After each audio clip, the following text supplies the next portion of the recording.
Hello everybody, Danny Music Man here, and welcome back to the channel. I hope all of you are having a fantastic day today.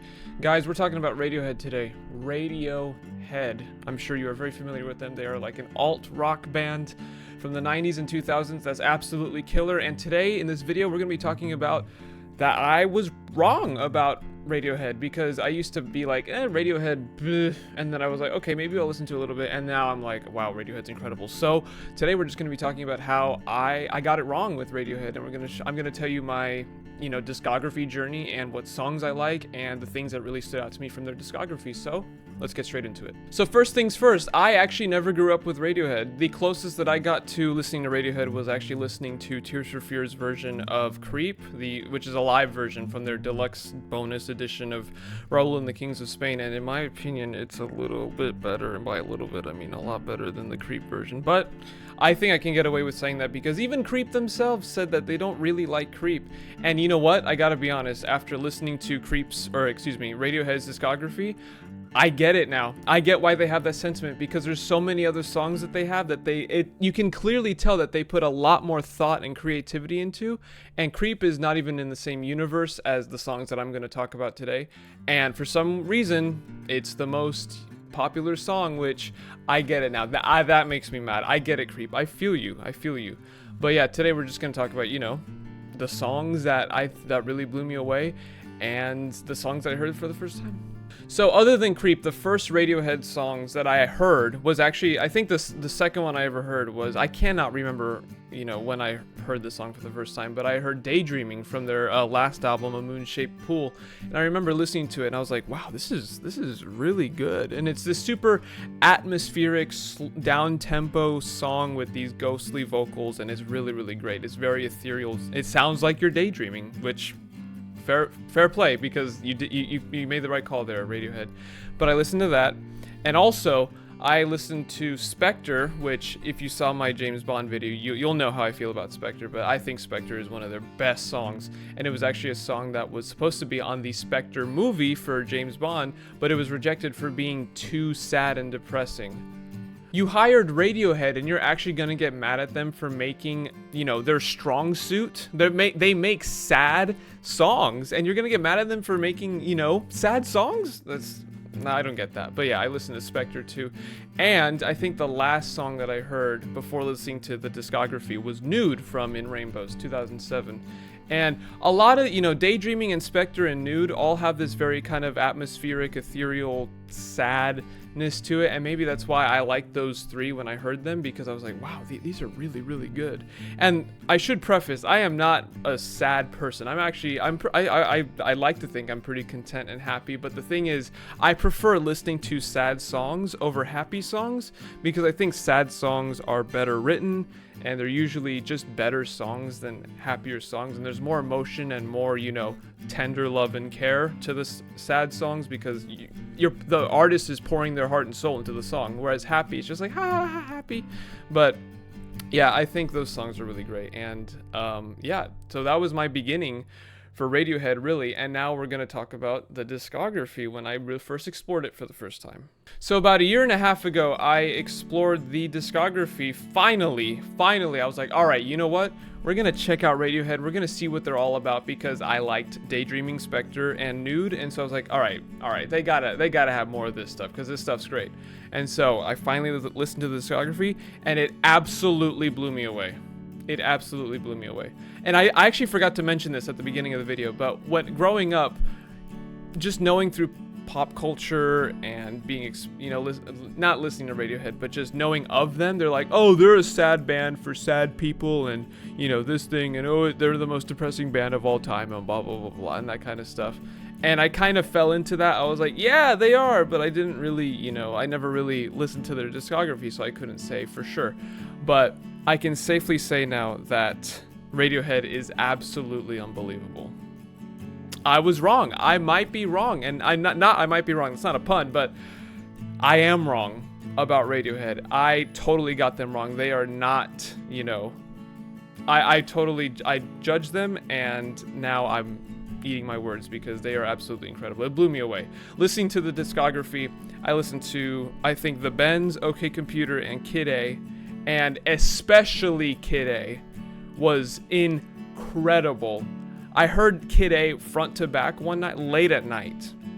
And I remember, for me personally, it's very hard to like a song on the first go. It usually takes about 2 or 3 listens, but I remember listening to all of Kid A, and I loved it instantly, which is very, very rare for me. So I think that's a testament to how good Kid A is. So I'm really, really pleased that I listened to not just Kid A, but also all of the, the original trio, Benz, OK Computer, and Kid A. And especially on the Benz, songs like High and Dry and Planet Telex are fantastic. And so I was like, hearing those albums, I was like, okay, we got something here. And so I listened to the rest, Hail to the Thief and Rainbows, King of Limbs and Moon-Shaped Pool. So as of making this video, those are the only albums that they've made. Hopefully we're due for another one soon, but we'll see.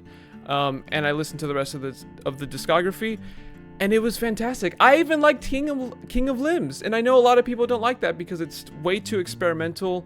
It's like Kid A, that it's super electronic, but it's far more like experimental and uses a lot of like drum beats and stuff like that. But I really, really like it. I know that's, not a lot of people like King of Limbs, but I enjoyed it. I definitely warmed up to it. But yeah, their discography totally blew me away. I was dead wrong about my judgment for Radiohead, and I really, really like them now. So some of the standout songs for me from the discography were There, fantastic, Burn the Witch, great opener, True Love Waits, probably their most saddest song of all time. True Love Waits, the Moon-Shaped Pool version, is incredible. It's super depressing, but it's super well written, and I really like it. Pyramid Song I love because of the kind of off-kilter. It's, for me, Spectre and Pyramid Song are like twin brothers. They're very, very similar, and I wouldn't be surprised if Spectre was inspired by Pyramid Song, but Pyramid Song is fantastic too. Lotus Flower and Bloom from King of Limbs were very much standout tracks, especially Bloom. I love Bloom's kind of just the weird rhythms on King of Limbs, especially Bloom. 15 Step is their happiest song, and it's very, very cool. If you should see that Grammy 2009 performance with the USC marching band. Oh, so good, so good. And there's a ton of other songs that I haven't mentioned that I could, but we'd be here all day. But those are just some of the songs that really stood out to me from listening to their discography, and I absolutely adore those songs. They're fantastic. The last thing I want to mention about Radiohead is, after listening to their discography and spending time with their songs, really listening to it, analyzing the songs, the chords, the time signatures, key signatures, all that kind of stuff, that Radiohead is really a musician's band. I'm sure people have talked about this before, that they are kind of like elite songwriters in that they use strange chords and tempos and stuff like that. But for me, I did realize that, they are a musician's band. If you listen to their songs, especially, for example, Pyramid Song and Spectre, they're not, they don't sound normal. And that's great. Because in today's world where every song is like, straight up 4/4, everything's on the 1, 2, 3, 4, and everything's, 120 beats per minute, and everything's, the 1, 4, 5, 6 and stuff like that. Radiohead's musical choices and their techniques that they use are fascinating to listen to. And they're unlike any band I've heard. Because, like I said, in a world where everything's so basic now, listening to Radiohead was like a refreshing change. And I think that's probably why I liked them so much, was because I actually listening to their music and analyzing, oh, they're in this tempo, they're in this key, oh, they changed key there, oh, they're changing to this instrument, oh, they're changing, the entire time signature.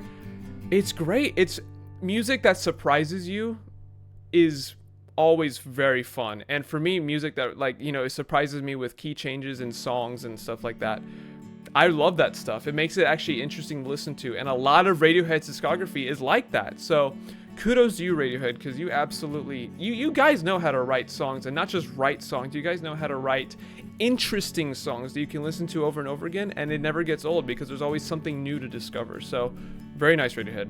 Anyways, guys, I think that's all that I want to talk about for Radiohead. I just wanted to talk about how I was dead wrong about Radiohead, and they're absolutely fantastic. And I encourage any of you that haven't heard Radiohead's discography, please listen to it, because there will be a song for you, at least 3 songs for you that I think are really, really great. And yeah, I also want to hear from you guys. Tell me if you like Radiohead, or if you've listened to Radiohead, how did you get into them? What songs did you first listen to? What songs really made you like them? What albums really made you like them? And just kind of, you know, what was your experience with Radiohead? Was it good? Was it bad? Was it okay? Let me know, please. Good job, Radiohead. You guys absolutely proved me wrong, and I am so happy to have been proven wrong, because I'm pretty sure on the Apple Replay 2024, of the 12 months of the year, there were like 4 or 5 months where Radiohead was my top listened to artist. So very nice, Radiohead. Good job. So thank you, everybody, very much for watching, and I hope you enjoyed this video, and there will be more videos coming out very soon, so I will see you in the next video. Bye-bye.